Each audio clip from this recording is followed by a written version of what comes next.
Donc, on va pouvoir commencer ce webinaire. Donc, bonjour à tous et à toutes et bienvenue à ce webinaire sur quel renfort humain pour avancer dans sa dynamique et son développement. Donc, un petit mot peut-être pour vous présenter les personnes qui vont intervenir. Donc, on sera deux intervenantes qui allons vous présenter un certain nombre de dispositifs de renfort RH et aussi les questions à se poser, les points d'attention à avoir pour bien définir quels seraient les dispositifs qui seraient les plus pertinents dans vos cas et prévenir un certain nombre de problématiques ou de dérives. Donc, il y aura moi, Fanny, pour me présenter. Donc, je suis cofondatrice de l'Institut Transition et co-coordinatrice générale. Et je propose un certain nombre de formations qui s'adressent principalement aux associations sur le bénévolat, la coordination, la réponse à appel à projet, la gestion du temps. Voilà, donc voilà, je suis engagée depuis longtemps dans différentes associations et un des fils rouges dans les sujets qui m'intéressent, c'est comment on permet voilà, aux structures d'émerger et de se développer pour avoir le plus d'utilité sociale possible. Et je serai accompagnée par Alice, qui n'est pas loin et qui va dire un tout petit mot pour se présenter. Oui, merci Fanny. Bonjour à tous. Moi, je suis Alice Roure. Je suis juriste spécialisée du droit du travail, formatrice à l'Institut Transition dans le cadre de nos formations boîte à outils. Je suis aussi la rédactrice dans le cadre de la lettre solution des décryptages juridiques que vous pouvez retrouver chaque mois. Et puis, j'accompagne de manière générale des associations, en région lyonnaise, sur les questions de droit du travail. L'idée, c'est de ne pas toujours être dans la théorie, mais aussi de vous accompagner dans la pratique et dans le quotidien. Merci beaucoup Alice. Et on a la chance aujourd'hui d'être accompagné de trois témoins qui se présenteront plus longuement à la fin de ce webinaire au moment de leurs interventions. Mais donc on aura Clémence qui est directrice de la Maison de l'Environnement et qui viendra témoigner de son expérience de la cabane de la recherche, un des dispositifs dont on va vous parler. On aura Sabrina, qui est directrice exécutive de Parcours d'Exil et qui parlera de son expérience avec Latitude et Alter Action. Et enfin, Peggy, qui est directrice de J'aime beaucoup et qui vous parlera de son expérience d'émission avec des apprenants Nouvelle Voix. Donc, on les retrouvera tout à l'heure, mais elles sont déjà présentes parmi nous et on les remercie. Donc peut-être un petit mot pour vous présenter l'Institut Transition pour les personnes qui ne nous connaîtraient pas encore. Donc l'Institut Transition, c'est un institut de formation associatif et non lucratif qu'on a créé en 2019 à Lyon, mais qui s'adresse voilà, à toutes les personnes qui en France agissent dans des structures qui sont engagées en faveur d'une société plus écologique et solidaire. Donc, on a trois missions qui nous occupent au quotidien.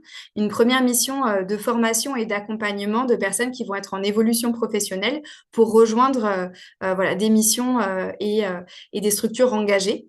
Ça se vit au sein d'un programme de formation et d'accompagnement d'un an qui s'appelle Nouvelle Voie et sur lequel j'aurai l'occasion de revenir à un moment donné de ce webinaire. Notre deuxième mission, ça va être de former et d'outiller des structures engagées, donc associations, entreprises, pour les aider à monter en compétence sur des sujets en lien avec leur fonctionnement et leur développement. Donc ça se vit notamment au sein de nos formations boîte à outils. Donc pour vous donner des exemples, ça peut être des formations sur la communication, le management, la réponse à appel à projet, la rédaction de newsletters. Enfin, voilà, on a une trentaine de formations au catalogue qui ont été construites en lien avec toutes les structures avec lesquelles on interagit au quotidien.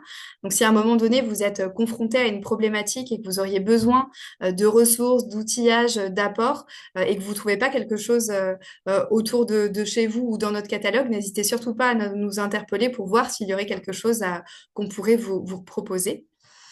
Et par ailleurs, pour venir enrichir ce qui est vécu en formation, on développe d'autres ressources, donc comme ce webinaire ou notre lettre solution dont parlait Alice, qui est une newsletter mensuelle dans laquelle on propose une diversité de ressources pour permettre à toutes nos structures de se développer et de grandir au service de la transition. Voilà. Et pour finir, notre dernière mission, c'est une mission d'accompagnement des structures d'éducation populaire, de solidarité ou médico-sociale à intégrer les enjeux écologiques, que ce soit pour s'éco-responsabiliser ou pour réfléchir à comment elles-mêmes pourraient être dans une posture de susciter les prises de conscience, accompagner au changement leurs bénéficiaires et leur équipe. Et donc, ça se vit au sein de formations et d'accompagnement sur mesure qui s'appelle Transition tout terrain. Donc, comme je vous le disais, on a une diversité de formations qui sont en lien avec les sujets qu'on va aborder aujourd'hui. Donc, peut-être pour attirer votre attention sur certaines d'entre elles qui traitent plus particulièrement des ressources humaines. Donc, on a des formations sur comment on construit et on anime une dynamique d'équipe avec finalement des statuts qui peuvent être relativement divers dans nos associations. Mais ça peut être des formations dédiées au bénévolat ou plutôt au management de personnes salariées ou encore au droit du travail. Voilà, il y a divers sujets qui vont être abordés pendant ce webinaire qui peuvent être approfondis dans ces cadres spécifiques-là. Et si ça vous intéresse, ce webinaire, finalement, c'est le dernier d'une année qui a été relativement dense en programmation.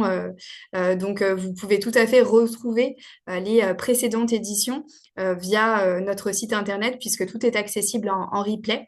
Donc, il y a un premier cycle qui avait été proposé sur comment on renforce ses ressources face aux urgences. Donc, ça vient parler modèle socio-économique avec un webinaire sur le don et le mécénat, un sur le bénévolat, un sur les fondations et comment est-ce qu'on peut interagir avec elles dans une perspective de soutien. Et puis cet automne, on avait travaillé plutôt sur comment est-ce qu'on fait pour renforcer la vitalité de nos associations avec un épisode sur la gouvernance associative, un autre sur comment est-ce qu'on pense les relations salariés-bénévoles et enfin un webinaire sur la formation des bénévoles. Donc, je crois que certaines d'entre vous avaient déjà participé. J'ai reconnu des noms d'associations. Donc, on est content de vous retrouver aujourd'hui. Alors, un petit mot pour vous dire quel est le programme de ce midi. Donc, on va commencer, Alice et moi-même, par quelques apports méthodologiques sur les renforts RH qui sont mobilisables pour vous aider à les découvrir, à les décrypter et à identifier ce qui serait le plus pertinent pour vous par l'avenir. Puis, on aura un temps de retour d'expérience avec nos trois témoins. Et comme vous l'avez déjà vu, nous avons un chat dans lequel il est possible d'interagir. Donc, n'hésitez surtout pas au fur et à mesure à poser toutes vos questions. Pour certaines, on y répondra au fil de l'eau et puis on gardera un temps à la fin pour vous répondre de manière plus collective si on n'avait pas eu le temps de le faire jusque-là, grâce à l'appui de Léa qui est juste derrière et qui collecte vos questions pour qu'on ne passe pas à côté de certaines d'entre elles. Alors on va rentrer désormais dans le vif du sujet pour explorer donc les différents renforts RH mobilisables. En guise d'introduction, je voulais quand même évoquer de manière assez succincte les ressources humaines qui sont les plus classiques dans nos organisations pour qu'on les ait bien en tête, même si c'est pas d'eux et d'elles dont nous allons parler aujourd'hui, puisque l'idée c'est plutôt de voir ce qui peut être mis en œuvre pour venir compléter leur engagement et leur intervention au sein de la structure. Donc, bien sûr, dans nos structures, ce qu'on peut retrouver, c'est par exemple, les personnes salariées. L'intérêt des personnes salariées dans une association, c'est quand même que elles vont pouvoir finalement apporter un certain volume d'heures d'intervention qui permet d'assurer une certaine quantité d'action, mais aussi la continuité des missions de manière évidemment plus prévisible que ne peuvent le faire des bénévoles. Par ailleurs, les salariés, c'est aussi ce qui peut permettre l'accès à des compétences métiers spécifiques. Enfin, je pense par exemple dans le champ médico-social, quand on recherche des travailleurs sociaux ou dans de certaines associations naturalistes, par exemple, on va aller chercher des personnes qui ont une formation en écologie et qui vont bien pouvoir avoir une connaissance fine des espèces. Donc, le recrutement de salariés permet d'aller chercher des profils spécifiques qui viennent répondre à des enjeux propres de la structure et sur lesquels on va pouvoir avoir une certaine garantie de continuité et de qualité. Euh, pour autant, le recrutement de personnes salariées pose un enjeu spécifique qui va être celui des ressources financières, puisqu'il s'agit d'en avoir suffisamment pour pouvoir se projeter sur la création d'un ou de plusieurs postes et pour pouvoir les garantir sur la durée.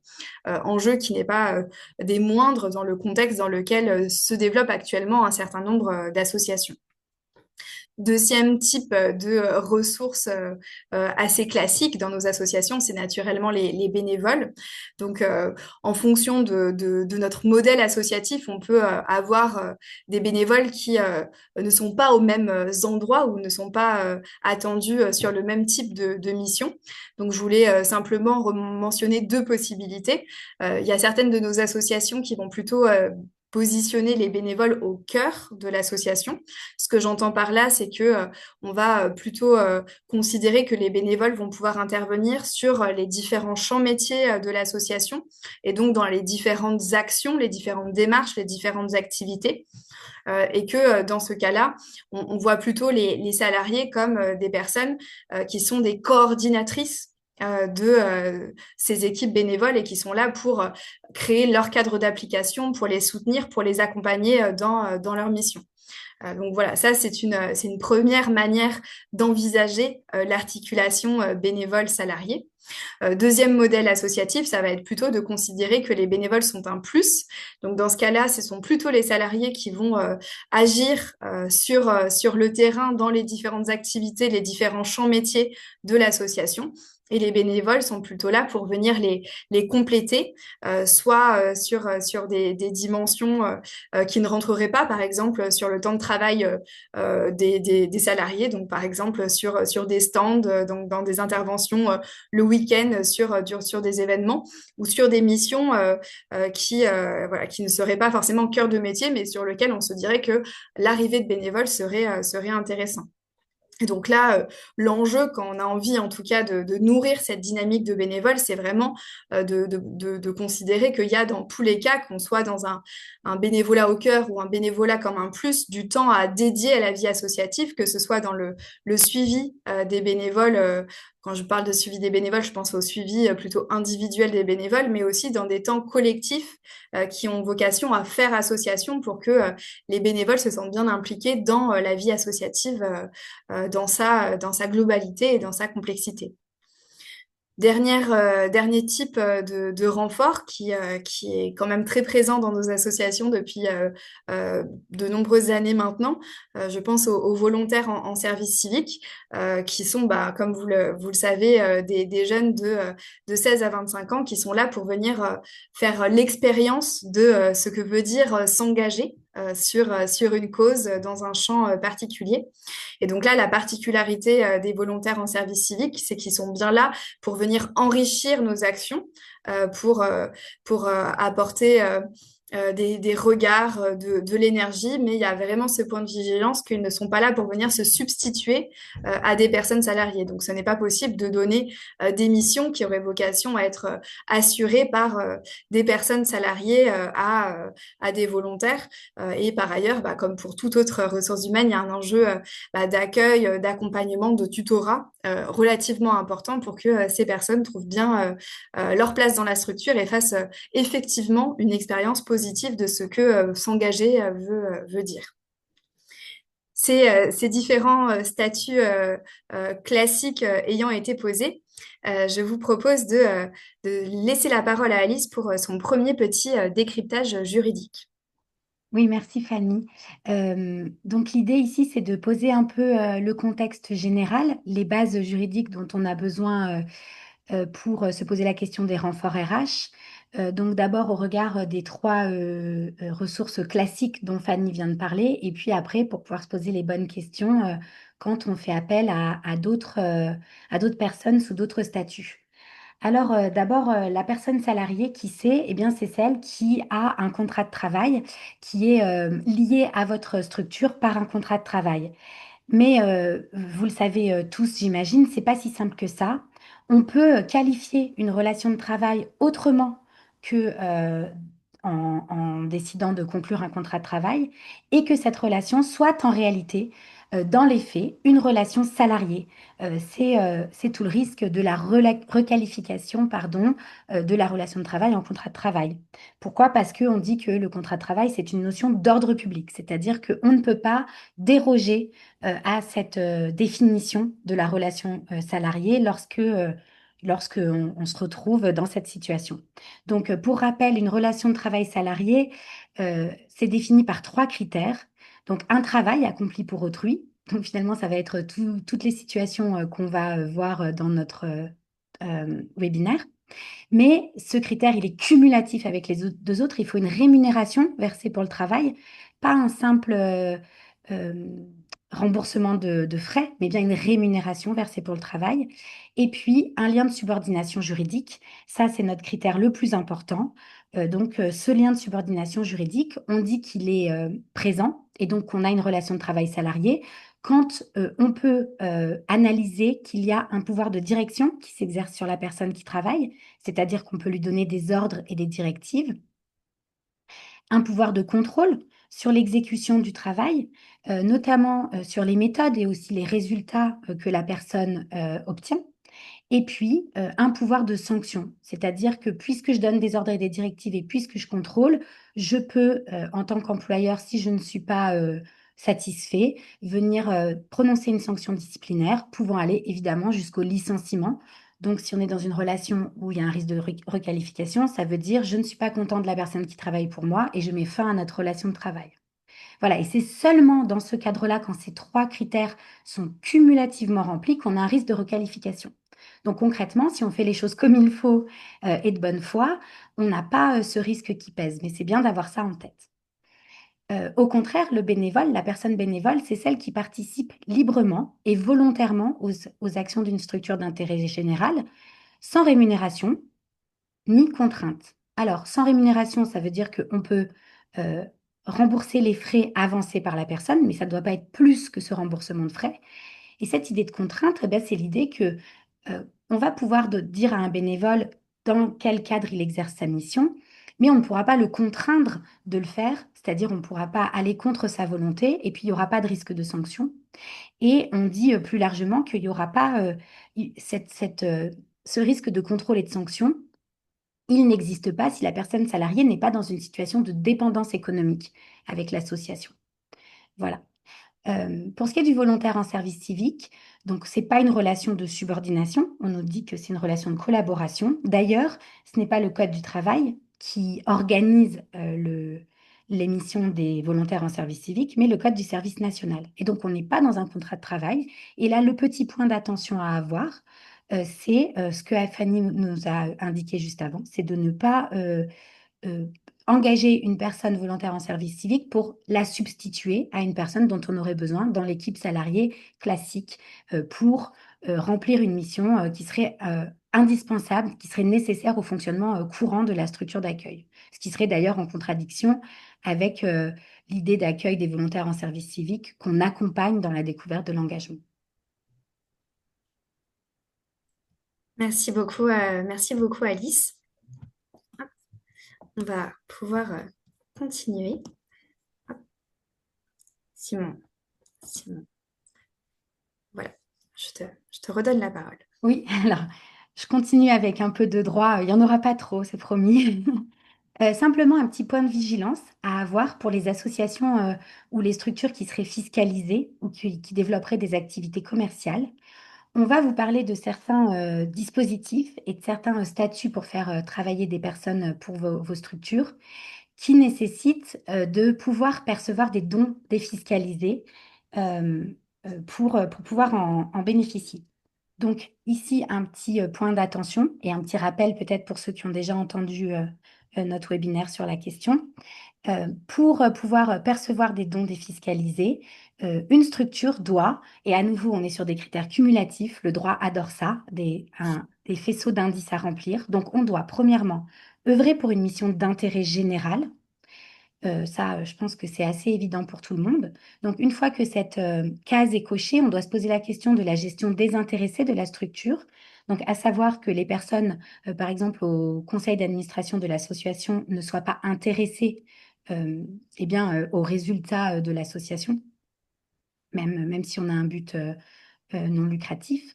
Cette gestion désintéressée n'empêche pas, petit rappel, d'avoir des personnes salariées dans son CA, mais elles ne doivent pas être plus d'un quart des personnes présentes et elles ne doivent pas être au bureau, ce qui viendrait contredire cette idée de gestion désintéressée. Ensuite, pour pouvoir percevoir ces dons défiscalisés, il faut s'adresser à un cercle étendu de bénéficiaires, c'est-à-dire ne pas avoir de politique discriminatoire ou qui serait vraiment visée sur une certaine euh, euh, qualité de bénéficiaire, mais bien permettre à tout le monde de venir profiter et participer à la vie de son association et donc à la mission que l'on porte. Et enfin, quatrième critère qui est étudié pour savoir si vous pouvez percevoir des dons défiscalisés, eh bien, c'est le fait de poursuivre un but non lucratif.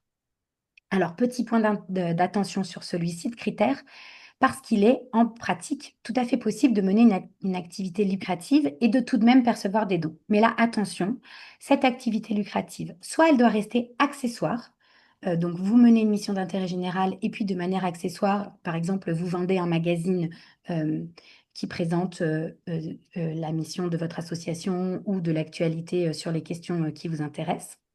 Cette activité lucrative, sinon, elle ne doit pas concurrencer le secteur marchand. Donc, on ne doit pas être dans une logique de marché et de concurrence d'entreprises qui, elles, seraient soumises à de la fiscalité et ne pourraient pas percevoir de dons. Et puis, si par hasard votre activité concurrence le secteur marchand, alors là, l'administration fiscale étudie une possibilité de considérer que vous êtes tout de même non lucratif si vous répondez aux critères des 4 P. Et donc, ça, c'est le produit. Euh, j'ai perdu mes notes. Excusez-moi. Le produit, le public, le prix et la publicité promotion. Merci Fanny, parce que j'ai pas ma bonne feuille sous les yeux. Et donc, une fois que cette analyse est faite, si vous ne remplissez pas les critères, votre association est fiscalisée et il n'est, en tout état de cause, même si on n'a pas encore décidé de vous fiscaliser, pas possible de percevoir des dons défiscalisés et donc de émettre des reçus fiscaux ou de bénéficier, on va voir, de mécénat sous plusieurs formes. Super. Et si vous avez besoin de plus de précision, vous pourrez retrouver vous pouvez déjà cliquer et retrouver sur le replay le décryptage juridique qu'Alice avait déjà fait sur le sujet pour vous poser la tête au calme sur ces sujets-là et voir quels dispositifs vous seront effectivement accessibles. Je précise un décryptage qui a été fait avec une fiscaliste, Laura Caruel, qui est beaucoup plus pointue que moi sur ces questions. Donc, beaucoup de ressources très intéressantes à y trouver. Et ben, on va pouvoir continuer sur la suite et rentrer vraiment dans le cœur de ce webinaire, à savoir quels sont finalement les dispositifs qui sont accessibles quand on a envie d'avoir un renfort RH de telle ou telle nature. Donc, la première catégorie de dispositifs dont on avait envie de vous parler, c'est les dispositifs qui ont vocation à vous permettre de construire une ou des connaissances dont vous auriez besoin en tant qu'association pour avancer dans votre projet associatif. Donc voilà, il faut vraiment que vous ayez un ou des questionnements auxquels vous avez envie de prendre du temps pour répondre. Donc, il y a trois options dont on avait envie de vous parler. La première option s'appelle la boutique des sciences. Donc, c'est un dispositif qui est présent dans une dizaine de villes en France et même beaucoup plus largement dans toute la francophonie et qui est généralement adossé en fait à des universités. Donc, très concrètement, l'idée, ça va être de pouvoir mobiliser des personnes étudiantes pour les faire travailler sur vos questions de recherche et leur permettre, au travers de leurs réflexions, d'apporter des réponses. Donc ça se passe de la manière suivante. La première étape, ça peut être de participer à des ateliers qui sont organisés pour les associations par la Boutique des Sciences pour faire émerger vos questions et vos besoins de recherche. Donc, ça peut être des ateliers d'une demi-journée à une journée pour vraiment creuser ce qui est en questionnement chez vous et voir s'il y a matière à aller plus loin en formulant une question qui sera compréhensible derrière pour des étudiants. Et ensuite, en fonction de votre besoin, plusieurs options s'ouvrent à vous. L'option la plus connue peut-être, c'est l'option d'accueillir en fait un étudiant ou une étudiante en stage qui va finalement faire son mémoire et son travail de recherche sur la question que vous posez. Donc, ça peut venir mobiliser des étudiants qui sont de disciplines différentes. Ça peut être des sciences dures, des sciences humaines, voilà, pour finalement avoir le maximum de matière qui vous aidera à avancer. Deuxième modalité qui est peut-être moins connue, c'est que les boutiques des sciences organisent parfois des challenges où là, une diversité de personnes étudiantes, chercheuses vont pouvoir réfléchir avec vous sur votre questionnement. Et dernière option, c'est plutôt de pouvoir accueillir un projet tutoré où là, plusieurs étudiants, donc finalement un groupe d'étudiants et étudiantes vont pouvoir travailler avec vous sur votre questionnement de recherche. Donc là, on est sur des personnes qui vont être plutôt en master 1, master 2 et qui sont accompagnées par un chercheur ou une chercheuse d'un point de vue méthodologique et académique de manière à ce que voilà, ce soit le plus qualitatif possible. Voilà, première option. Deuxième option, c'est de faire appel à la cabane de la recherche, qui est une association qui a vraiment vocation à permettre à des personnes chercheuses et à des associations de pouvoir se rencontrer pour produire de la connaissance qui soit au service des actions de ces associations. Donc, il y a deux modalités auxquelles vous pouvez faire appel. La première modalité, c'est de pouvoir organiser un atelier de recherche qui va être d'une demi-journée ou d'une journée, où vous allez pouvoir creuser euh, avec des chercheurs la question de recherche qui vous habite. Donc, l'idée, c'est vraiment à la fois de venir approfondir le questionnement et aussi de pouvoir déjà apporter un certain nombre de réponses soit au travers de ce que les différents membres de la structure connaissent, réfléchissent, capitalisent, soit aussi grâce au regard apporté par les chercheurs qui seraient mobilisés dans ce temps de réflexion.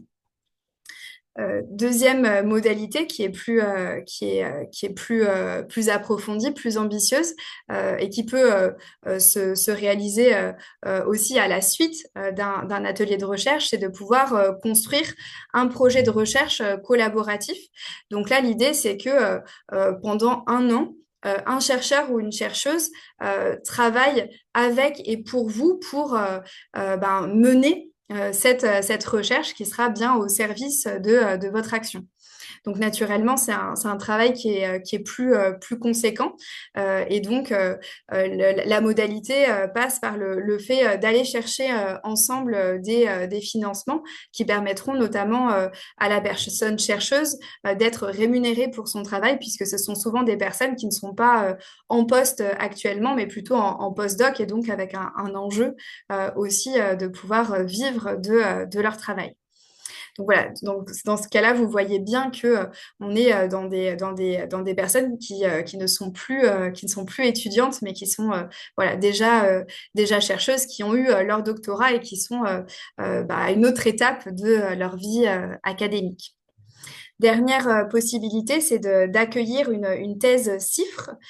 Donc là, dans ce cas-là, on est vraiment dans une option où on va internaliser la recherche au sein de l'association, puisque finalement, on va recruter une personne qui va réaliser sa thèse dans la structure. Donc là, l'idée, c'est vraiment que elle puisse mener une thèse qui soit alignée avec les réflexions de l'association et que son poste soit bien consacré à la recherche et pas voilà, à des dimensions plus opérationnelles liées aux actions de terrain de l'association. Donc, ce que ça signifie concrètement pour l'association, c'est qu'on a vraiment envie d'aller vers une structuration d'un pôle recherche, par exemple, au sein de son association, puisqu'il s'agit quand même d'avoir un investissement significatif dans cet axe-là. Et donc, il y a possibilité, si en répondant à un appel à manifestation d'intérêt, d'avoir une rémunération d'à peu près 50% en fait du poste sur 3 ans, ce qui permet à une personne d'avoir en fait un CDD de 3 ans sur sa thèse CIFRE. Donc, vous voyez trois options relativement différentes, ce qui peut peut-être être intéressant pour vous aider à savoir vers quoi vous tournez. Peut-être qu'il faut déjà partir du questionnement de recherche et de ce que vous attendez en termes d'avancée et de livrable pour vous dire, bon, ben, finalement, qu'est-ce qui est préférable entre et des étudiants plutôt en formation initiale ou des chercheurs qui sont finalement à un autre moment de leur parcours académique avec forcément d'autres types de compétences. Enfin, quand on accueille des étudiants, il faut avoir envie d'être dans une posture d'accompagnement pédagogique puisqu'ils sont en cours de formation, de professionnalisation, là où forcément, quand on travaille avec des chercheurs, il y a pas tout à fait les mêmes attendus. Et puis après, cette question que j'évoquais à la fin, qui peut être, bon, bah, est-ce que finalement, nous, c'est quelque chose qui vient enrichir le projet associatif, mais qu'on n'a pas vocation à internaliser durablement en intégrant dans notre structuration? Dans ce cas-là, peut-être que c'est plutôt la cabane de la recherche. Ou est-ce que nous, on a envie qu'il y ait une part de notre projet associatif qui soit consacrée à la production de connaissances? Et donc, dans ce cas-là, la thèse CIFRE peut être quelque chose de plus pertinent. Donc voilà pour les différentes options en matière de recherche. Et donc, on va continuer, on répondra aux questions par la suite pour aller découvrir un autre type de dispositif de renfort RH que sont finalement toutes ces personnes qui sont en formation, donc en formation initiale, en école, à l'université ou en reprise d'études pour des personnes en évolution professionnelle et qui peuvent venir nous aider, que ce soit pour ouvrir des réflexions stratégiques ou pour avancer sur des chantiers opérationnels en nous apportant leur temps, leur énergie, mais aussi leurs compétences et leurs expertises. Donc, je vais vous parler de différentes modalités. Et là, pareil, j'essaierai de donner peut-être quelques éléments pour vous permettre de savoir à quelle porte frapper de manière privilégiée. Donc, la première modalité que j'imagine vous connaissez pour la plupart, c'est que il y a possibilité en fait de faire appel à ce qu'on appelle les projets tutorés d'un certain nombre de formations. Donc, très concrètement, ce qu'on entend par là, c'est que dans le parcours pédagogique de beaucoup d'écoles ou d'universités, il y a des travaux de groupe qui vont être proposés aux étudiants et aux étudiantes. Et pour que ce soit des travaux de groupe qui soient les plus riches possibles, l'idée, c'est que ce soit des travaux de groupe qui ne soient pas factices, qui ne soient pas des cas pratiques imaginaires, mais qui viennent bien répondre à des commandes de structures d'intérêt général. Et donc, si on a un besoin particulier, un appui sur la communication, un appui sur du développement web, un appui sur une réflexion particulière sur son modèle économique, on peut avoir le réflexe de se rapprocher des formations qui existent dans les universités, les écoles autour de chez nous, pour voir s'il serait possible de déposer un projet tutoré, voilà, pour des étudiants qui seraient alignés avec nos besoins de compétences et d'expertise. Donc, ça fonctionne de manière assez différente en fonction des établissements. Certains vont plutôt attendre que les structures les contactent pour construire quelque chose de sur mesure, et certains vont plutôt être dans une logique d'appel à projet, d'appel à manifestation d'intérêt. Mais voilà, moi, ce que je vous conseillerais, si vous n'êtes pas déjà dans la boucle de diffusion de ces formations, c'est de vous rapprocher de manière spontanée pour voir si des liens seraient possibles. Et le point d'attention, mais que je pourrais rappeler à chaque étape, c'est que bien sûr que dans ce cas-là, vous avez une certaine externalisation de la réflexion puisque vous allez charger un groupe d'étudiantes de réfléchir pour vous. Pour autant, il faut bien être présent pour à la fois les accompagner, mais aussi pour vous approprier suffisamment ce qui sera produit de manière à être en capacité d'incorporer leurs réflexions aux pratiques normales de l'association.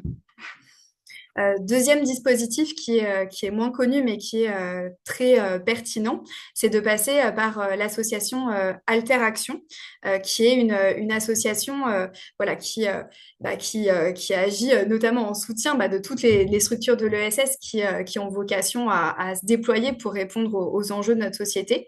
Et Alteraction propose notamment des missions de conseil solidaire pour les structures de l'ESS, où très concrètement, des structures de l'ESS vont leur faire parvenir, dans le cadre d'appels à manifestation d'intérêt, un besoin qu'elles ont pour avancer dans leur réflexion. Donc ça peut être une réflexion stratégique sur son modèle économique, sur son modèle RH, enfin sur tout un tas de sujets qui permettent à nos structures voilà, de grandir. Et donc, des étudiants et étudiantes vont pouvoir se positionner sur ces missions, voilà, et être accompagnés méthodologiquement par des professionnels. Donc, il y a un encadrement qui est plus important que dans le cadre des projets tutorés et avec des étudiants et étudiantes volontaires, ce qui forcément induit un certain nombre de choses. Pour autant, bien sûr, toujours ce point d'attention d'être présent pour accompagner les étudiants et pour s'approprier suffisamment ce qui est produit pour que ça fonctionne le mieux possible pour la suite. Autre dispositif qui est proche dans l'intuition, c'est l'attitude. Donc là, pour le coup, ça s'adresse plus spécifiquement à tous ceux qui vont avoir des enjeux technologiques et qui auraient envie d'aller d'être outillés donc pour développer des applications, des sites internet ou d'autres sujets, enfin, ou d'autres outils de cette nature-là. Donc l'attitude, c'est un petit peu le même fonctionnement. C'est vraiment un appel à projet où on peut faire remonter en tant que structure de l'économie sociale et solidaire nos besoins. Et ensuite, des étudiants vont se positionner et être accompagnés, mentorés par l'attitude. Petite distinction, je me rends compte que je n'en ai pas parlé pour Alteraction. Donc, pour Alteraction, la modalité financière, c'est une contribution volontaire, mais vraiment à prix solidaire, voilà, pour que ça ne soit pas un frein. Sur l'attitude, c'est gratuit. Ils en font un certain nombre par an. Et dernière option, qui donc concerne nous, Institut Transition. Donc, comme je vous le disais tout à l'heure, on a un programme qui s'appelle Nouvelle Voie, qui est un programme d'1 an pour permettre à des personnes d'évoluer professionnellement pour rejoindre des structures de la transition écologique et solidaire. Là, l'idée, c'est pareil, hein, c'est de leur permettre au fur et à mesure de l'année de répondre à des commandes de partenaires associatifs, entreprises, institutions publiques pour les aider à avancer sur un sujet qui est le leur. L'idée étant, bien sûr, que ce soit utile pour la structure et que, en même temps, ça permette aux apprenants de se créer de nouvelles expériences qui viennent conforter ou non leur projet professionnel et d'avoir aussi des références qui facilitent leur insertion professionnelle future. L'idée, c'est que notre institut, pareil, propose un accompagnement méthodologique. Et donc, financièrement, c'est un petit peu la même chose que pour Alteraction. C'est une contribution volontaire qui est liée à la taille de la structure, à son chiffre d'affaires, etc., pour que ça ne soit pas un frein. Donc là, pour discerner pour vous peut-être entre tous ces dispositifs-là, l'enjeu, pareil, hein, c'est bien de partir de votre besoin, de quel type de compétences vous auriez besoin pour avancer, de quel type aussi de profil Euh, et ça peut vous permettre voilà, de discerner entre étudiants en initiale ou plutôt en formation continue, passer par les formations en direct ou passer par des structures qui vont être des intermédiaires et qui vont venir renforcer le cadrage et l'accompagnement proposé. Voilà, mais dans tous les cas, c'est un enrichissement qui peut être réel. Et donc, je vais vous laisser retrouver Alice pour la suite de nos dispositifs. Oui, donc d'autres dispositifs pour avoir du soutien RH, on va s'intéresser aux entreprises et aux personnes salariées au sein de ces entreprises qui veulent aider vos structures. Donc, on parle dans ce cas-là de mécénat de compétences. Donc, c'est un don, mais pas un don en numéraire, un don en nature. Et ce mécénat de compétences, il peut prendre deux formes. Le mécénat prestation de service ou le mécénat prêt de main-d'œuvre. Alors, quand on a du mécénat prestation de service, eh bien, c'est l'idée qu'une entreprise mécène réalise pour vous une mission euh, donc déterminée selon vos besoins. Et cette mission, elle va la piloter seule. Par exemple, vous avez besoin de créer ou de refondre votre site Internet. Eh bien, une entreprise peut se proposer donc de le faire à titre gratuit, à titre de don pour vous. Et dans ces cas-là, donc, elle organise et pilote seule la mission. Elle choisit quelle personne elle va mettre sur le projet, pendant combien de temps, à quelle fréquence, selon quelle modalité, etc. Et puis, en fin de mission, elle vous rend le service. Et donc, il y aura un avantage fiscal pour l'entreprise à hauteur des frais engagés pour avoir réalisé cette mission pour vous. Et puis, l'autre forme du mécénat de compétences, la plus connue, c'est le mécénat de compétences prêt de main-d'œuvre. Là, c'est l'idée qu'une entreprise mécène met à disposition donc une personne salariée au service de votre structure. Donc, c'est le temps de travail de la personne et ses compétences spécifiques qui sont mis au service de votre structure. Et dans ce cadre, la personne salariée, évidemment, reste employeur donc de l'entreprise mécène et elle conserve son salaire, ses conditions de travail, tous ses avantages. Pour autant, elle vient sur une durée déterminée, qui peut être très courte et ponctuelle jusqu'à beaucoup plus longue, puisque le mécénat de compétences, ça peut être jusqu'à 3 ans. Et donc, la personne, pendant ce temps-là, vient au sein de votre association, au sein de votre structure, pour travailler avec vous. Alors, évidemment, ce système de prêt de main-d'œuvre repose sur le volontariat de la personne salariée et puis sur l'accord de l'entreprise mécène. Donc concrètement, quelles personnes salariées peuvent y accéder? Eh bien, ça dépend des entreprises et de leur politique RH et RSE sur le sujet. Parce que évidemment, faire du mécénat de compétences pour l'entreprise classique, eh bien, ça répond à des enjeux RSE et d'image. Et puis, ça répond à des enjeux de politique RH. On voit par exemple, quand on se penche sur des accords qui ont été publiés sur le sujet, par exemple, un grand groupe d'assurance comme AXA qui a fait un accord mécénat de compétences, où ils se posent vraiment la question de qu'est-ce que ça apporte en termes de gestion de leur personnel. Et donc, ils proposent du mécénat de compétences début de carrière. Donc ça va être 1 à 4 semaines consécutives où la personne salariée peut venir prêter main forte dans votre entreprise euh, du mécénat de compétences milieu de carrière, qu'ils appellent aussi césure, où la personne va pouvoir s'engager pour 1 à 6 mois dans votre structure. Donc là, on peut avoir un renfort significatif pour une durée qui commence à être longue, et ça peut être fait de manière continue ou discontinue. Et puis pour finir cet exemple, il propose du mécénat de compétences fin de carrière ou pré-retraite. Donc pour des salariés qui vont bientôt en avoir fini de leur vie professionnelle. Et là, ce sont des missions de 6 à 36 mois, donc on atteint le maximum des 3 ans, où la personne va être à temps complet avec vous dans votre équipe salariée.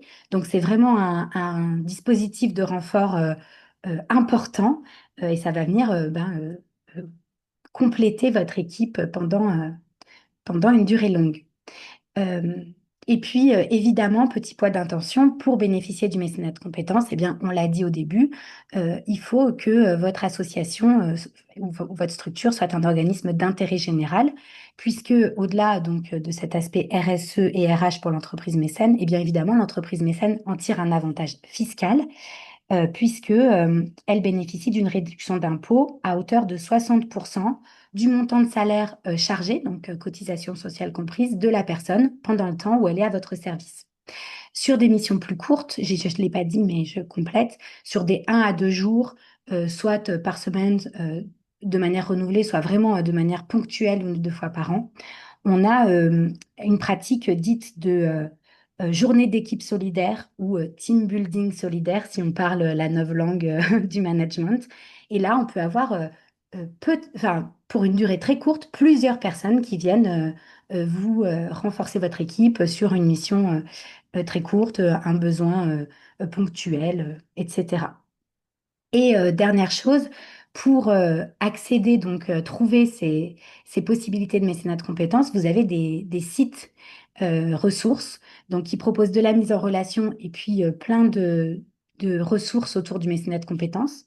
Donc, vous avez Commit, anciennement la plateforme Vendredi, qui avait d'ailleurs été mise en avant par Lisa Mancia dans le Pépites et astuces où on vous parlait du mécénat de compétences. Et puis, vous avez d'autres plateformes, notamment Coeo ou mécénat de compétences pour tous, qui vous permettent donc de trouver eh bien, les personnes salariées qui vont pouvoir venir vous aider ponctuellement ou sur une mission plus longue. Ah, ça, c'est pour donc les entreprises qui veulent vous aider.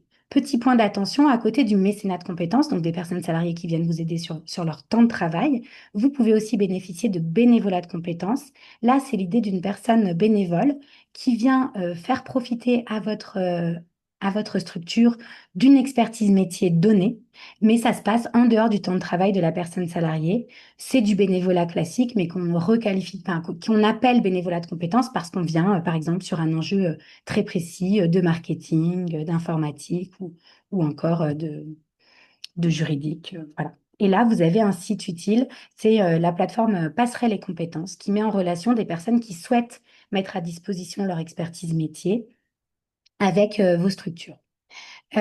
Dernier point pour ce côté des personnes salariées qui veulent vous aider. Dans le cadre du bénévolat de compétences, je viens de dire que la personne devait le faire en dehors de son temps de travail, mais je vous rappelle, pour ceux qui le savent déjà, et sinon je vous informe pour ceux qui ne le savent pas, qu'il existe un congé d'engagement citoyen dont toutes les personnes salariées peuvent bénéficier à hauteur de 6 jours par an. Et ça, c'est une possibilité de faire du bénévolat de compétences sur ce qui devrait être du temps de travail si l'entreprise n'est pas elle-même volontaire pour envoyer les personnes salariées. Donc, ça peut permettre de venir trouver des personnes qui ont des compétences particulières, mais qui n'ont pas forcément le temps en dehors de leur temps de travail et qui pourront prendre ces fameux 6 jours par an pour venir vous aider. Et ça, on va vous mettre le lien dans le chat. On en avait parlé dans un petit décryptage sur la valorisation des missions de bénévolat. Petite question d'Alban, Alice. Oui. Est-ce que le mécénat de compétences, c'est que pour les entreprises, enfin, qui peuvent en proposer, ou est-ce que ça peut se faire d'association à association? Alors, ça peut, en fait, toute personne peut proposer du mécénat de compétences, mais pour bénéficier de la réduction d'impôt, la structure doit être elle-même soumise à l'impôt sur les sociétés. Donc, si on fait du mécénat de compétences d'asso à asso et qu'on est une asso qui n'est pas soumise à cet impôt, eh bien, on fait plutôt du don de compétences. Mais en tout cas, euh, toute structure peut proposer comme ça le prêt de main-d'œuvre. En fait, c'est la question du prêt de main-d'œuvre de personnes salariées pour en aider d'autres. Et là, le seul critère va être que la personne salariée soit volontaire, comme dans le cadre du mécénat de compétences classique, et que ce prêt de main-d'œuvre soit gratuit. Parce que le prêt de main-d'œuvre est en principe interdit. Il n'est autorisé, par exemple, que pour les entreprises, les sociétés d'intérim. Et si on en fait en dehors de ce cas, il doit bien évidemment être gratuit. Il ne doit pas être lucratif pour l'entreprise qui met à disposition ces personnes salariées. Mais pour illustrer, nous, Institut de Transition, on est une association, mais, en l'occurrence, on est fiscalisé parce qu'on a une activité concurrentielle et donc on est amené régulièrement à faire du mécénat de compétences d'association et à association. Mais en l'occurrence, comme on est fiscalisé, on a accès à une défiscalisation. Voilà. Et je vois qu'il y a une question, savoir si c'est encadré par une convention de mise à disposition. Oui, évidemment, quand on fait du prêt de main-d'œuvre, on doit créer une convention, et même deux conventions, une avec la personne salariée et une avec la structure vers qui on envoie. Et ça, vous avez les ressources dans un décryptage sur le sujet, ou d'ailleurs sur les sites du service public qui sont très bien faits sur ces questions. Et pour répondre à Thomas, on aura un certain nombre de retours d'expérience ensuite, en l'occurrence pas sur le mécénat de compétences, mais pour en écouter un, je vous invite vraiment à vous référer au podcast Pépites et Astuces où on avait donné la parole à Lisa donc de Choisis ta planète qui revenait dessus. Et pour faire peut-être un retour plus général, euh, moi j'ai eu des retours je dirais, comment dire, aléatoires en fait des associations, c'est-à-dire qu'il y a des associations euh, qui trouvent réponse à à leur offre et qui ont été très satisfaites. Enfin, c'est le cas, par exemple, de Lisa et d'autres, finalement, qui n'ont pas réussi à faire pourvoir leur offre. Et donc ça dépend un petit peu de la nature de l'offre, en fait, du type de compétences qui sont attendues. Et c'est des choses sur lesquelles les plateformes elles-mêmes peuvent vous alerter. Mm. C'est-à-dire que des fois, quand on recherche des compétences très spécifiques, bah, c'est difficile en fait de trouver chaussure à son pied, là où il y a d'autres types de compétences pour lesquelles c'est plus accessible. Ça, c'est un peu le premier point de vigilance.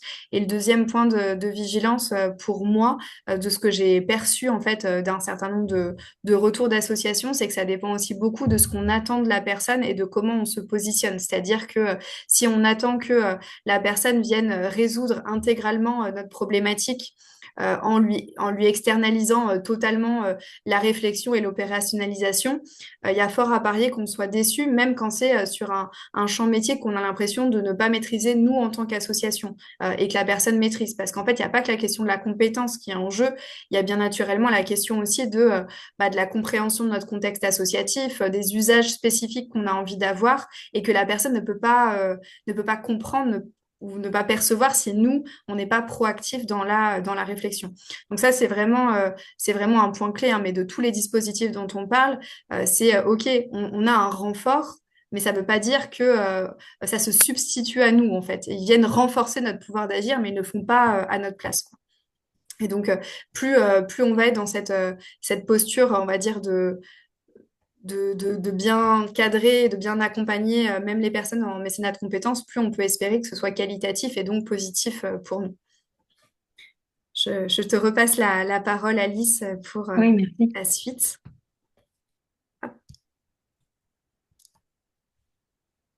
Donc, dernier point de notre petite présentation. Donc, dernière ressource auprès de laquelle on peut trouver du renfort RH, c'est les personnes indépendantes.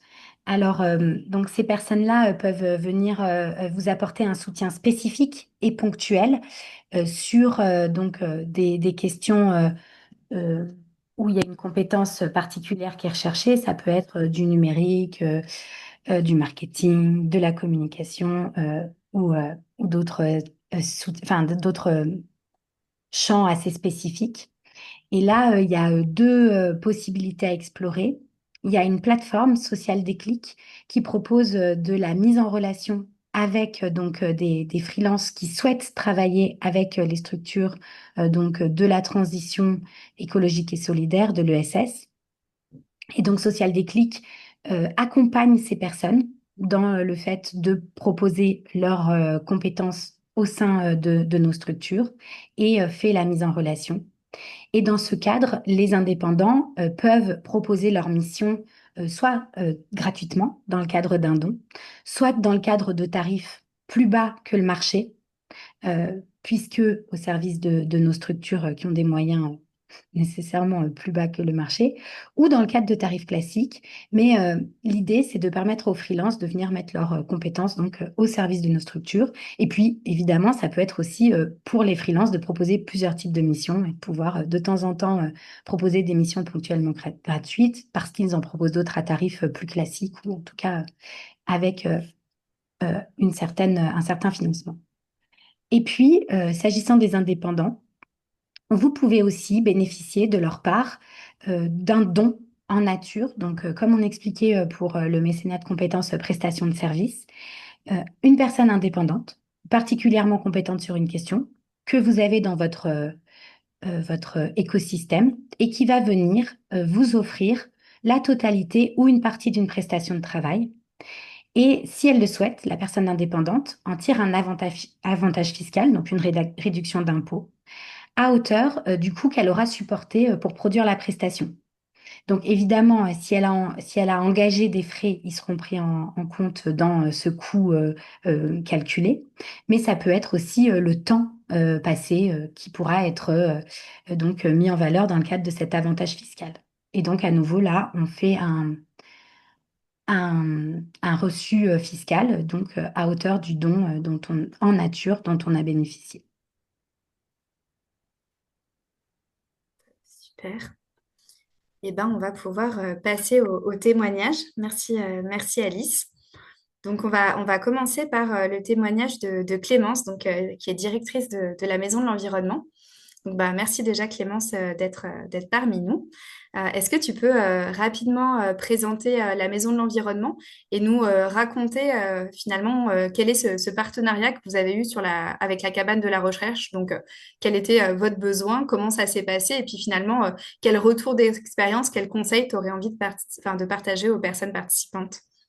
Avec grand plaisir, merci de m'avoir proposé d'intervenir. Du coup, bonjour à tous. Moi, donc, je suis la directrice de la Maison de l'Environnement, qui est une structure interassociative, une sorte de maison des assos, mais autour des enjeux de la transition écologique, avec différents volets qui tournent autour de cet écosystème d'acteurs associatifs et qui visent à les renforcer, mais aussi un volet plus ouvert d'espace ressources autour des enjeux de la transition écologique. Et dans ce cadre-là, la structure est dotée d'une médiathèque et travaille beaucoup enfin, réfléchit beaucoup à ce que le livre peut apporter outre être un outil, voilà, à quel endroit il intervient dans le processus d'engagement autour des enjeux de la transition. Et c'est quelque chose, donc la médiathèque, on en est doté depuis moult années, elle est presque concomitante à la création de l'assaut il y a 30 ans. Mais elle a beaucoup évolué dans le temps jusqu'à maintenant une médiathèque qui ressemble un peu à une médiathèque qu'on retrouve dans les réseaux de lecture publique, donc une bibliothèque municipale, mais avec un prisme unique qui est celui de la transition, mais avec du rayonnage vraiment qui va de la BD au roman, au jeu, à la littérature jeunesse, enfin voilà, beaucoup de choses. Enfin, ça regroupe vraiment toute la section livres qu'on pourrait retrouver dans une bibliothèque municipale, mais avec cet axe, ce focus. Et fort de cet outil, on a aussi beaucoup travaillé des actions culturelles qui nous mettent et qui nous placent en prescripteur d'ouvrages. Donc, auprès de différents publics, on va défendre une sélection de 5-6 ouvrages en les ayant choisis pour que ça fasse mouche et que ça permette aux personnes d'être à un instant T touchées, informées, mais aussi outillées pour s'engager. Tout ça, ça s'est construit un peu au fil de l'eau sans qu'on prenne beaucoup de recul sur euh, qu'est-ce qui fait que ça marche, qu'est-ce qui fait que ça marche pas, voilà, comment le livre se place vraiment et dans le parcours des personnes qui s'engagent et comment nous, on joue ce rôle de facilitateur. Enfin, voilà. Donc, on avait vraiment des constats, pas mal d'intuitions, des retours d'usagers, parce qu'on est vraiment à la rencontre de différents publics qui sont plus ou moins éloignés de la lecture et qui se saisissent plus ou moins du livre comme une impulsion, on va dire. On était un peu perdus sur comment mieux qualifier cette question pour aussi nous être au meilleur endroit. Se dire, voilà, c'est super bien, il y a des trucs qu'on fait bien, il y en a d'autres qu'on fait moins bien, mais on avait du mal à vraiment qualifier euh, pourquoi on le faisait, où est-ce que ça faisait sens. Enfin, bon. Donc, plein de questions. Et on a entendu parler de la cabane de la recherche. Ça a été déjà pour nous l'occasion de préparer un petit entretien avec eux et du coup, pour nous de poser les bases, les intuitions qu'on avait, les questions qu'on avait et puis d'avoir une écoute de leur côté, une écoute qualifiée, vraiment des personnes qui ont une casquette recherche. C'est pas si simple d'en avoir autour de nous, donc voilà, une écoute qualifiée. Et puis du répondant sur les questions qu'on posait, la possibilité aussi déjà de faire un premier travail de bien formuler notre besoin. Et on a convenu, suite à ce premier échange, que l'option journée d'études était particulièrement adaptée à notre besoin, c'est-à-dire qu'on avait et besoin pour nous d'asseoir nos questions et de les formuler de manière compréhensible pour le monde de la recherche, et par ailleurs de faire un état des lieux de ce que la recherche dit de notre sujet. Donc, on a organisé cette journée d'études sur une journée, donc une première partie plutôt interne où on a travaillé le sujet entre nous avec quelques parties prenantes, et une journée plus ouverte où là, on a fait venir trois chercheuses dans trois champs disciplinaires complémentaires sur notre sujet, et du coup, qui nous ont exposé l'état de leur recherche et euh, répondu aussi aux questions plus spécifiques qu'on pouvait avoir dans notre cas. Donc, c'était vraiment un dialogue hyper intéressant. Donc, c'est une première étape qu'on a enclenchée qui nous a vraiment permis voilà, de faire un peu la lumière sur ce qu'étaient nos réflexions et puis et de commencer à vraiment plus poser la question dans le sens, à l'heure actuelle, ça, c'est, enfin, il y a un sujet qui est posé et on sait ce que dit la recherche sur notre sujet. Et du coup, ça nous permet d'enclencher une nouvelle étape euh, où la question est mieux formulée et on ne sait pas encore si on ira jusqu'à une thèse cifre. C'est peut-être pas effectivement le format qui nous correspondra le mieux, mais en tout cas, ça nous permet et de faire des allers-retours entre ce que dit la recherche et ce qu'on fait, nous, dans la structure, et du coup de se donner, enfin, en tout cas, ouais, de renforcer nos réflexions pour être au plus juste dans ce qu'on continue à développer et dans les projets qu'on continue à développer autour du livre. Euh, donc pour nous, ça a vraiment bien répondu à nos attentes parce que c'était parfait sur on n'était pas encore assez prêt pour aller toquer à la porte du bureau des sciences. Enfin, en tout cas, on ne se sentait pas d'accompagner des études, enfin, une étudiante ou un étudiant sur le sujet. On avait vraiment beaucoup plus besoin de mettre de l'ordre dans nos réflexions. Mais ça a été un tremplin. On a répondu à la limite du bureau des sciences dans la foulée, enfin, après la journée d'études. On a enclenché aussi une mission avec l'Institut Transition, là aussi pour, sur la base des intuitions qu'on avait posées, les renforcer. Enfin, en fait, on a ajouté plein de petites briques à partir de cette base qu'on a réussi à poser avec la cabane de la recherche. Et on devrait continuer aussi à travailler avec eux parce que ça a été hyper fluide et voilà, enfin, voilà, comme ils peuvent intervenir dans la suite, on va voir si ça vaut la peine d'aller chercher des financements pour poursuivre euh, et les missionner en complémentarité et faire du lien avec tout ce qu'on va chercher. Euh, En positif, je m'étais noté que voilà, on a eu quelques réunions pour bien poser le sujet, rassembler la matière, s'accorder sur les chercheurs qu'on avait envie d'inviter, mais presque les réunions qu'on avait avec la cabane de la recherche nous aidaient déjà à baliser un peu le parcours.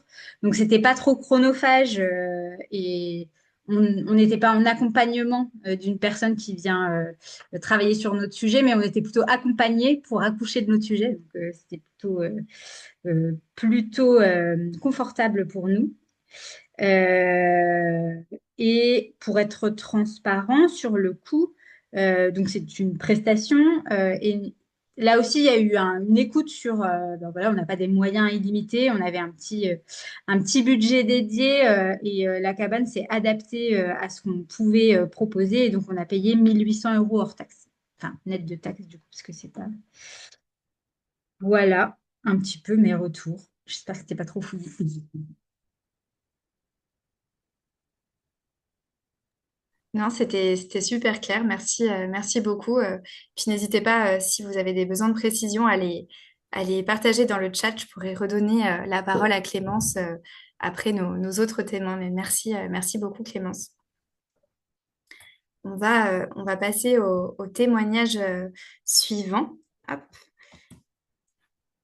Avec cette fois-ci Peggy qui va nous parler de son expérience de mission avec des apprenants-apprenantes nouvelle voix. Donc en fait, il y a eu deux missions différentes, contrairement à ce qui est indiqué dans la slide. Mais pareil, Peggy, si tu peux nous expliquer en quelques mots ce que vous faites à J'aime beaucoup et puis sur quel objet tu as eu l'occasion de faire intervenir des apprenants nouvelle voix et quel regard tu portes sur cette expérience. Eh ben, bonjour à tous. Donc nous, chez J'aime beaucoup, on est situé à Chambéry, on est un chantier d'insertion. Donc on accueille des personnes éloignées de l'emploi et le support, on va dire, de réinsertion socio-professionnelle, c'est la cuisine. Donc on fait du traiteur, de la conserverie et avec, en plus de l'aspect social, une dimension environnementale puisqu'on fait de la cuisine anti-gaspi.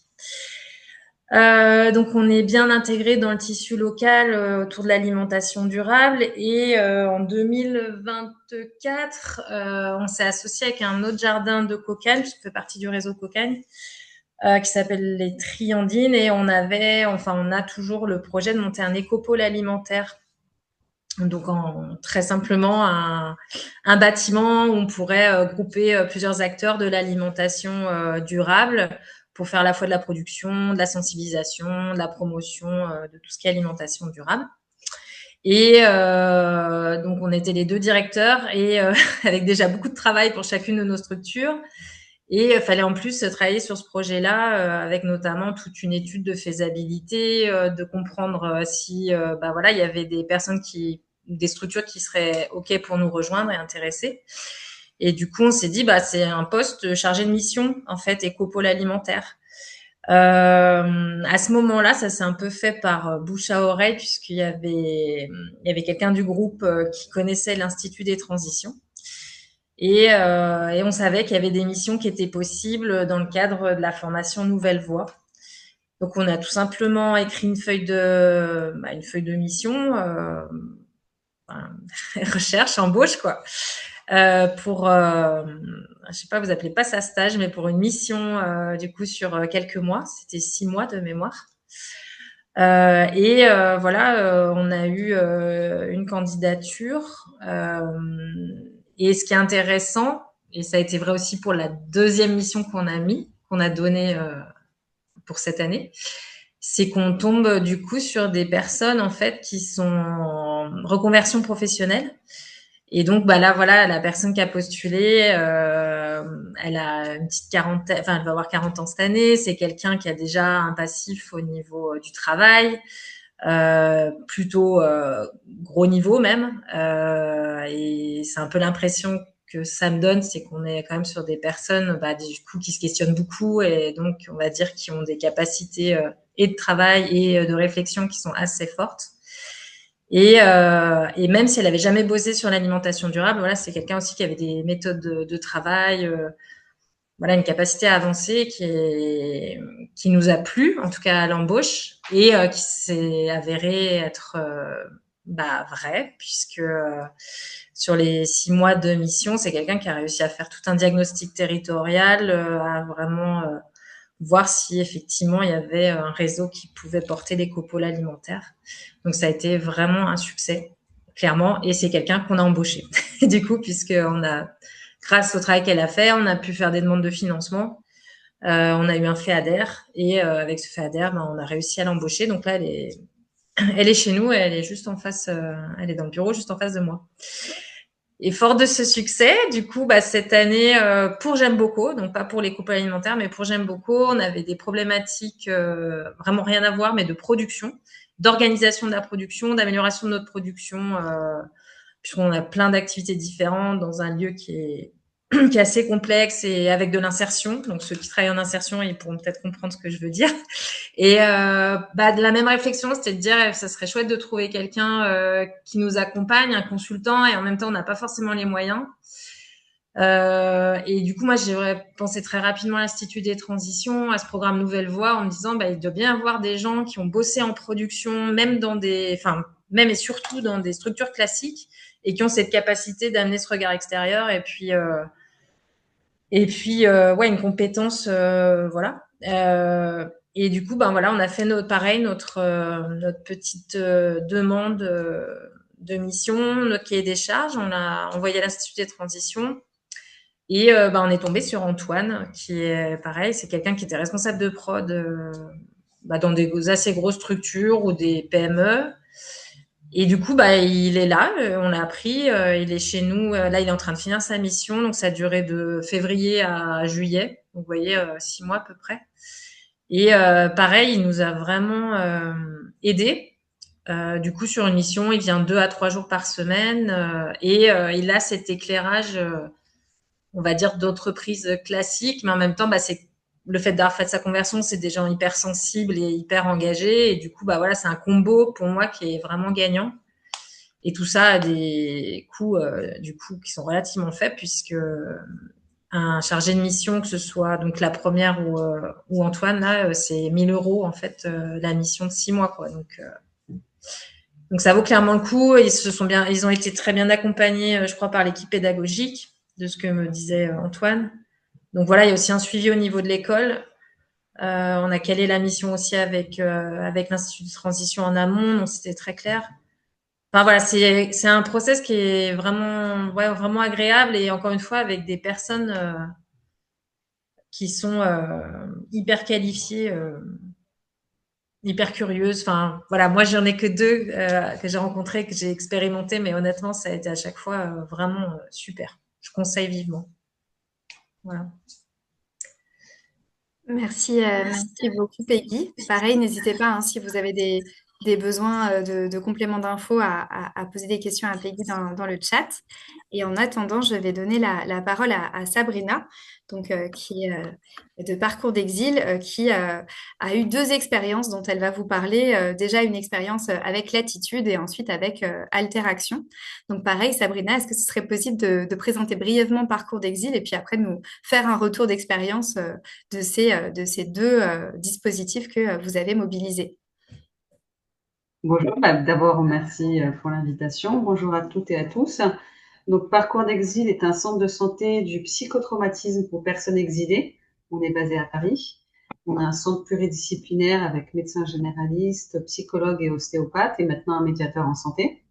Et on utilise des thérapies qui sont recommandées au niveau international, tant par l'OMS que les sociétés de psychiatrie européennes et américaines et les recommandations de la Haute Autorité de Santé. On est également un organisme de formation certifié Calliope. Donc, ce sont des formations sur le psychotraumatisme lié à l'exil pour les professionnels et les bénévoles qui travaillent avec les personnes migrantes. Donc, les missions, justement, ont été sur ces deux activités. Donc, on a bénéficié de 3 missions, 2 avec Latitude Fotech pour faire une application de santé mentale pour nos patients et une mission avec Alteraction sur notre modèle économique et en particulier sur l'intégration de nos formations en ligne pour pouvoir toucher un public plus large et augmenter nos recettes dans un contexte de diminution des financements publics. Donc, concernant la mission Latitude Fotech, notre problématique, c'est qu'un des symptômes du stress post-traumatique est la perte de mémoire. Et donc, en consultation, les thérapeutes montrent des exercices à faire entre 2 consultations et nos patients oublient ces exercices. Ça peut être des exercices de respiration, des exercices d'étirement, d'apaisement, etc. Et on a vraiment eu cette problématique que ils ont la volonté de les faire, mais ils les oublient. Donc au début, on avait pensé à un groupe WhatsApp, mais ça pouvait pas fonctionner, enfin de partager des informations sur un groupe WhatsApp, mais avec RGPD, ça n'était pas possible. Et on est arrivé à faire une application en santé mentale qui rassemblerait tous ces exercices, pas en les classant par besoin, se calmer, se détendre, s'endormir, bouger, etc.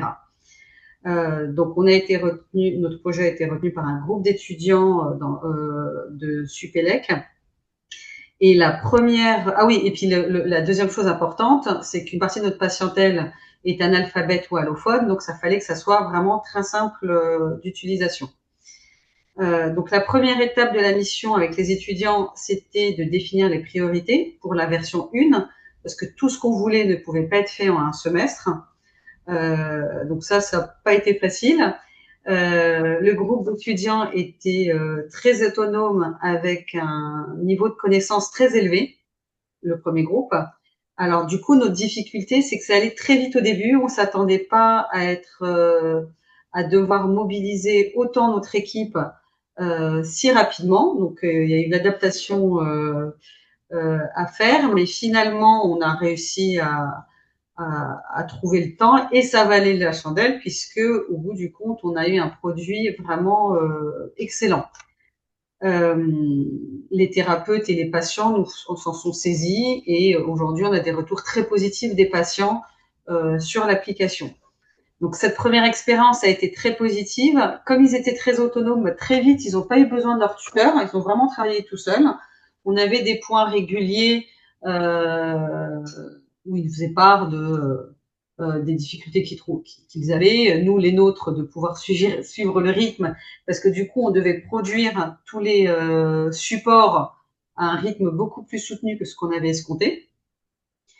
Et du coup, à la fin de ce groupe, on voulait la suite, la V2, avec les autres fonctionnalités qu'on souhaitait, notamment un agenda pour que les patients puissent mettre leur rendez-vous, intégrer les propositions qu'on avait de groupe de parole, etc.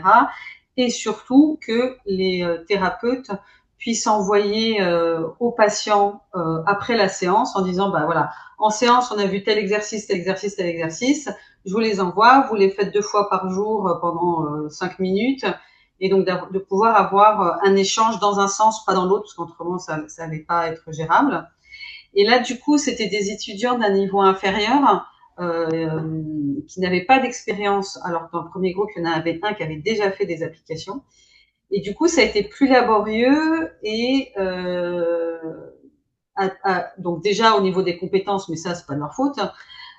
Du coup, la tutrice n'était pas assez présente, donc ça a traîné. La communication avec le groupe était laborieuse. Donc, au bout du compte, on a une version 2 avec un certain nombre de problèmes, de problèmes.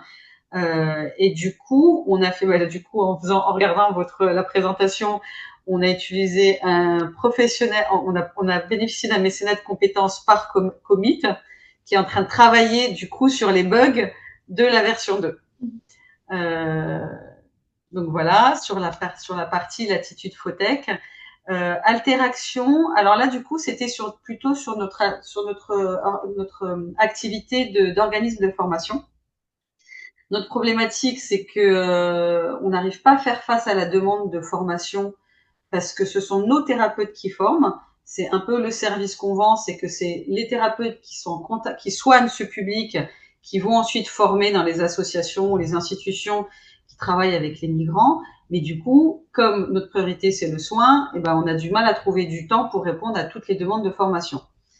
Donc là, du coup, on a décidé de faire de la formation en ligne avec l'idée était plutôt de proposer aux médecins une formation en ligne parce qu'on sait que les médecins sont très occupés et qu'ils ont besoin de pouvoir se connecter quand ils ont le temps. Donc ça, c'était l'idée première. Et puis, donc, on a demandé, mais on savait pas comment s'y prendre sur le modèle économique, le pricing, la communication. Donc, nous, on était capable de faire le fond, puisqu'ils sont quand même formateurs, nos thérapeutes. Mais alors, tout le reste, pas d'idée précise. Donc, on a été accompagnés par un groupe d'étudiants qui ont d'abord fait une étude de marché, nous ont proposé le pricing, le positionnement par rapport à la concurrence, ils nous ont fait un plan de communication. Donc là, du coup, on a tiré les conséquences de notre première mission à Latitude Photech et on était prêt à faire face à leurs demandes dès le début parce qu'on s'est dit ce sera peut-être la même chose, donc on avait dégagé du temps, ce qui a été positif. La communication, elle était vraiment très fluide.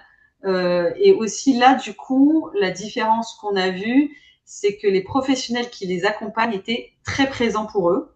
Ils étaient là à toutes les réunions. Donc là, on a vraiment vu une différence, au point qu'il y a eu des changements dans le groupe d'étudiants et on l'a pas senti. Ça a été vraiment fluide et ça n'a pas décalé la mission ni quoi que ce soit. Donc voilà, au bout du compte, on était très satisfaits parce qu'on a eu quelque chose, des livrables de très bonne qualité. Et du coup, au fil des discussions et des entretiens qu'ils ont fait, on a décidé d'aller plus loin et de proposer un parcours de formation en ligne pour les autres soignants et un parcours généraliste, ce que nous on fait en présentiel à Parcours d'Exil, de le proposer aussi en ligne pour tous ceux qui sont pas en Île-de-France et du coup qu'on ne peut pas toucher, à savoir les éducateurs spécialisés, les travailleurs sociaux, etc. Donc voilà, en plus ça nous a fait progresser sur notre projet initial.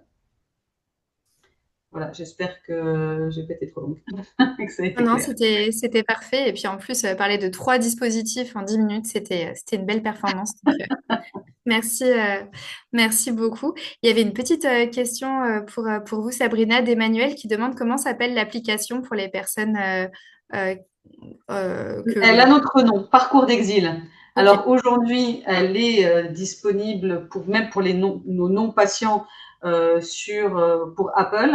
Et du coup, notre mécène, enfin le professionnel est en train de travailler pour que ça soit aussi sur Android, parce qu'aujourd'hui, on l'envoie aux patients pour ceux qui ont Android pour le télécharger, parce qu'il n'est pas encore sur le store. Mais autrement, Parcours d'Exil.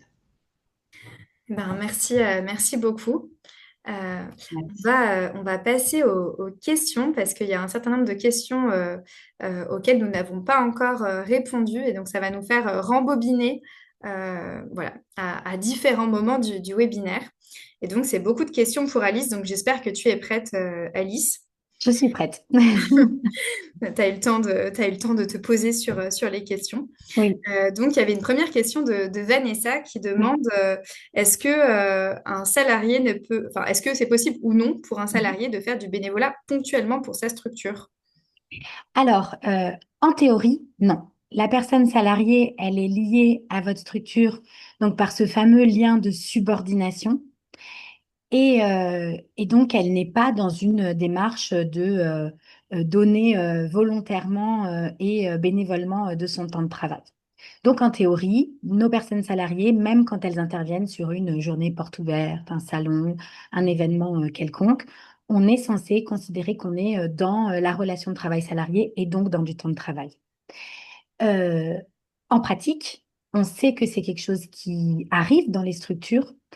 Et là, la question enfin pour moi, les enjeux juridiques et les risques sur lesquels il faut se pencher, il y en a deux. Il y a évidemment le risque et la question de savoir si la personne est volontaire pour venir prêter main forte à cet événement ponctuel pour faire du bénévolat. Euh, cette volonté, pour moi, il faut s'en assurer à chaque occasion et donc régulièrement. Et il faut venir chercher, creuser sous cette question donc, de volonté, cette question de consentement, parce que c'est pas simple de dire non à une personne pour qui on travaille, dont on admire potentiellement l'association, les engagements, etc., etc. Et puis l'autre point d'attention, l'autre point de vigilance, c'est que si vous avez une personne salariée, par exemple, qui travaille du lundi au vendredi et qui vient sur une journée le samedi, mettons, porte ouverte, eh bien, posez-vous la question de son temps de travail et de l'atteinte ou non des maximums qu'il ne faut pas dépasser. Je vous rappelle que 35 heures, c'est la durée légale du travail. Au-delà de 35 heures, on est sur des heures supplémentaires, sauf aménagement du temps de travail sur l'année, par exemple. Avec récupération incluse des heures supplémentaires. Et puis, une semaine ne doit jamais faire plus de 48 heures. La personne doit avoir des temps de repos suffisants. Et puis, quand bien même on est dans ce cadre des temps de repos suffisants, bah, c'est la question aussi de la charge de travail et de la possibilité de se reposer correctement. Voilà. Donc, en principe, pas de bénévolat des personnes salariées. Si ça se fait en pratique, attention à ces deux points de vigilance. Merci beaucoup, Alice. Il y avait Emeline qui te questionnait sur le congé d'engagement. Donc, est-ce que c'est un droit du salarié pris en charge par l'employeur? Je sais que tu as partagé des ressources, mais si tu veux nous en Oui. dire quelques mots. Oui, je peux rapidement répondre pour ceux qui n'ont pas envie d'aller cliquer sur le lien. Le congé d'engagement, c'est effectivement un droit des personnes salariées. Donc, en fait, c'est un droit d'absence qu'on vous donne, en plus de vos congés payés. Ça permet en fait de ne pas utiliser ces congés payés ou ces RTT pour aller dans son association dans laquelle on est engagé bénévolement. euh, Il n'y a pas de prise en charge du salaire de la personne pendant qu'elle est dans ce congé, elle n'est pas payée. Par contre, elle a le droit de s'absenter pour ces 6 journées maximum par an. Et puis, cette absence génère du droit à congé payé ou à ancienneté. On ne va pas déduire ça du calcul annuel de votre temps de travail pour tous ces droits euh, qui sont associés à votre statut de personne salariée. Si un employeur refuse ce congé à la personne salariée qui l'a demandé, eh bien, il doit le justifier de ce refus en expliquant qu'il y a un enjeu de continuité de son service, que l'absence de la personne serait vraiment problématique pour sa structure. Voilà. Et puis, oui, et puis simplement pour pouvoir proposer à ses bénévoles donc euh, activer ce congé d'engagement, il faut soi-même avoir 3 ans d'ancienneté en tant qu'asso dans laquelle la personne fait du bénévolat, pour dresser à peu près un cadre général. Super, merci, merci beaucoup à toi. Je crois que normalement, on a répondu à toutes les questions, soit dans le chat, soit par réponse orale. Donc, je vous remercie tous et toutes pour votre attention et votre participation. J'espère que ce webinaire vous aura été utile. Merci à nos 3 témoins. Leur retour d'expérience était vraiment précieux et éclairant. Et je vous souhaite une très bonne fin d'année. N'hésitez pas, si vous avez des sujets sur lesquels vous auriez envie d'avoir des webinaires, on va travailler sur la programmation de l'année prochaine. Donc, on est tout oui de vos besoins. Et je vous souhaite une bonne journée. À bientôt. Merci beaucoup.